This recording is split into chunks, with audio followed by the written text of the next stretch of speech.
भारतीय राष्ट्रीय कांग्रेस। संस्थापक एलन ऑक्टेवियन ह्यूम। अध्यक्ष व्योमेश चंद्र बनर्जी। स्थापना वर्ष 28 दिसंबर 1885 ईस्वी, दोपहर 12 बजे। स्थान गोकुलदास तेजपाल संस्कृत पाठशाला, बंबई। महत्वपूर्ण सदस्य फिरोज शाह मेहता, दादा भाई Naoroji, Dinshaw Edulji Wacha, Kashinath Telang, V Raghavachari, N G. Chandavarkar, S. Subramaniam आदि। कांग्रेस की स्थापना का उद्देश्य। भारतीय राष्ट्रीय कांग्रेस की स्थापना 28 दिसंबर 1885 ईस्वी में ए.ओ. ह्यूम ने उदारवादी बुद्धिजीवी वर्ग के सहयोग द्वारा की। लेकिन प्रश्न यह उठता है कि बंबई में ब्रिटिश उपनिवेशवादियों को भारत सरकार के भूतपूर्व सचिव और रिपन तथा डफरिन के गैर सरकारी सलाहकार ए.ओ. ह्यूम के नेतृत्व में भारतीय राष्ट्रीय कांग्रेस की स्थापना की क्या आवश्यकता आ पड़ी।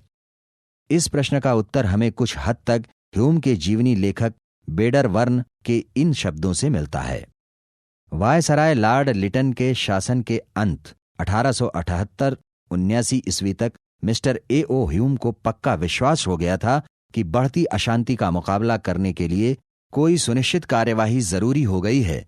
देश के विभिन्न भागों के शुभचिंतकों से इन्हें चेतावनी मिली थी कि जनगण के आर्थिक कष्टों और बुद्धिजीवियों के सरकार से अलगाव के कारण भारत के भावी कल्याण के लिए खतरा पैदा हो गया है।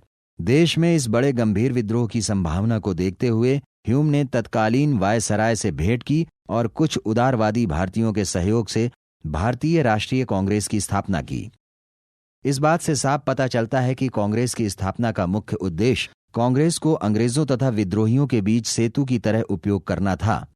किंतु अंग्रेजों की यह सोच अधिक दिनों तक काम न आ सकी, क्योंकि यह कहना है कि कांग्रेस की स्थापना सुरक्षा वाल के रूप में की गई थी।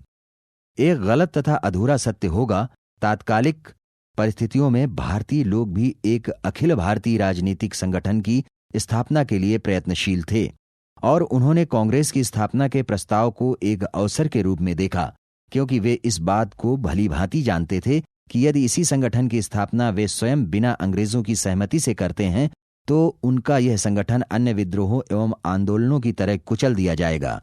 इसलिए भारतीय अपनी प्रारंभिक राजनीतिक गतिविधियों के लिए सरकार के संदेह का पात्र नहीं बनना चाहते थे।